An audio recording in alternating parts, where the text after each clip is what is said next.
Can someone please make this make sense? So let me get this straight. When women are ready to leave, they spend months planning on how they're gonna leave. They tell their friends, they tell their family, they lie to their husband's face for months at a time. They stack money, they might get their own apartment. They might even have a plan to set up their kids at different schools. But they don't see that as deceitful or dishonest or harsh, and they don't understand why men are blindsided when women do this. And these women are actually praised. They did the right thing. He was so toxic. He was so horrible. He was blah, blah, blah. All the things. Yes, queen. And no, I don't mean domestic violence situations. I'm talking everyday relationships where the woman finally says that she had enough and she's claimed to be checked out for months at a time and she decides to leave. But when a man does the exact same thing in the exact same way, now he's a piece of shit. No woman ever left a marriage without a carefully thought out plan. And most of the time, during this time of exit strategy, they lie and cheat a lot.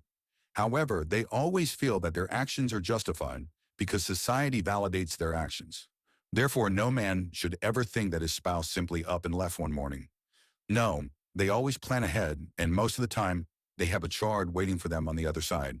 Right after I got divorced, I got into a situation with somebody I knew from work. How quickly after the divorce? Well, like immediately.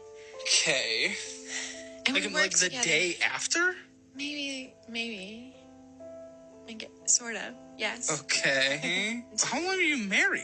Almost 5 years. Did you guys ever have any kids? Yes. And you got with this person a day after?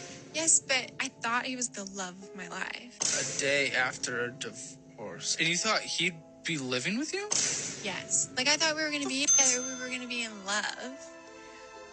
But then that wasn't the case because he was married. Oh. Which I know it sounds terrible, right? That sounds But terrible. I thought he was just like the love of my life, and we met under these unusual circumstances, which technically, like, I was married too, right? Like, so. Wait the day after you were like, hey, I'm divorcing you? Is that how that went? My ex-husband? Yeah.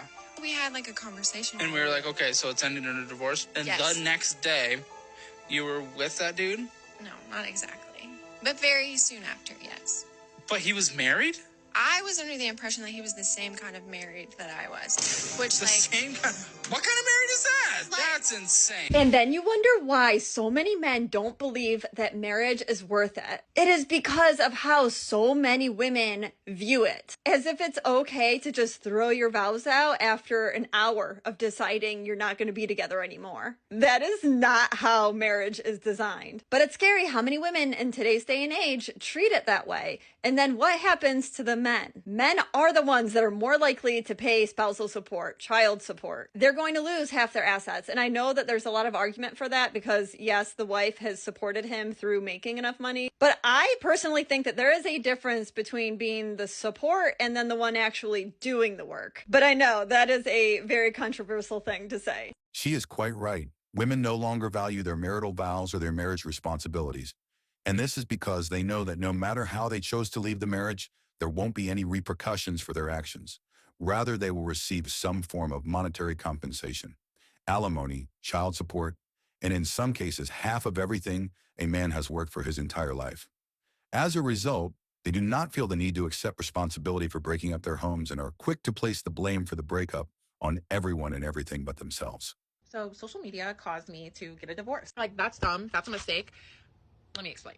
This is about to be one of those videos where I'm like, why is this on the internet? But continue.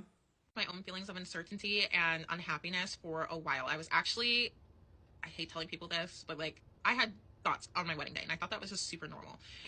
And I was in the haze of being a new mom.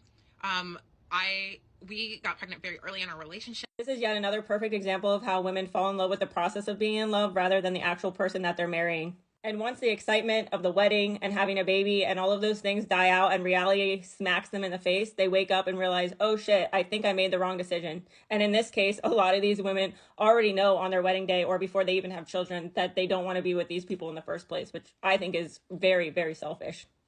We got pregnant very early in our relationship on purpose, which, again, another story for another day. But being a new mom, I had 2 kids, 2 young kids, and I was just in survival mode. So I really didn't have a lot of time to think about me or what I wanted or what I was feeling.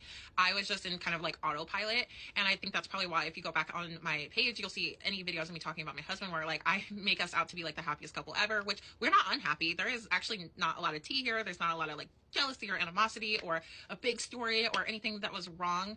It just also wasn't right. Then she goes on a 2-minute rant about how she got into therapy and her therapist is telling her that she's just a people pleaser and this is why she's made such poor decisions to begin with. So it strips her of any real accountability.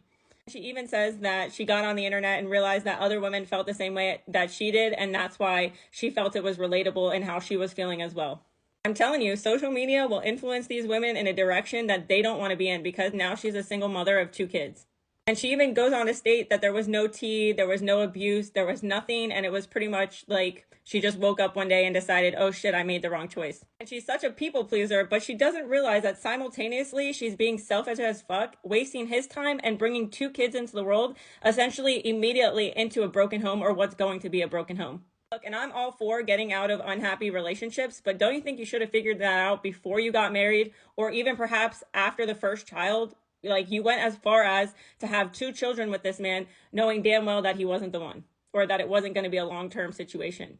But then these women get on the internet and kind of brag about it like it's funny, and like they're not part of the problem because everyone around them on social media, and apparently this woman's therapist, are validating them for these poor decisions. This just goes to show you how many women are at the stages in their life where they want to do everything for social media and they don't want to do it for reality, and where they fall in love with the process of being in love, but they don't fall in love with the person that they're actually marrying or being with long term. And I think it's incredibly toxic, selfish. I don't care how you spin it. The fact that these women bring children into the world, they waste a man's time, and they do all of this, and then they get on the internet like it's funny or it's a joke or it's embarrassing, and they don't want to talk about it, but they want to get the clout for it. Is absolutely embarrassing in my opinion. Yes, it is very embarrassing and sad, but we all know they will never accept responsibility for their foolishness and stupidity until society begins to hold them accountable.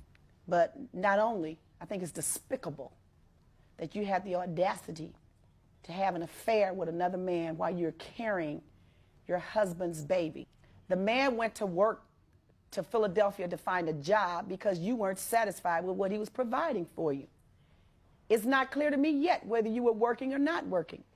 But you both agreed. Did I ask you to say anything? Now I'm going to tell you, keep your mouth closed.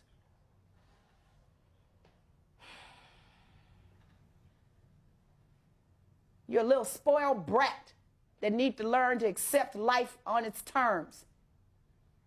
You took a vow to be married to the man for better or for worse. And you could have worked a little harder, perhaps. But that's not a reason to end a relationship, and it certainly isn't justification for going out and getting yourself involved in another extramarital affair. And the picture, just like you deceived him about that, you've now come to this court and told me 2 or 3 different tales about the picture. The judgment of this court is that the painting is awarded to Mr. Hopkins. That's the least he could get out of this. That's my judgment. It's so ordered. The bailiff will see to it that you get it. If you like this video, you will undoubtedly like the next one much more. I'll see you there.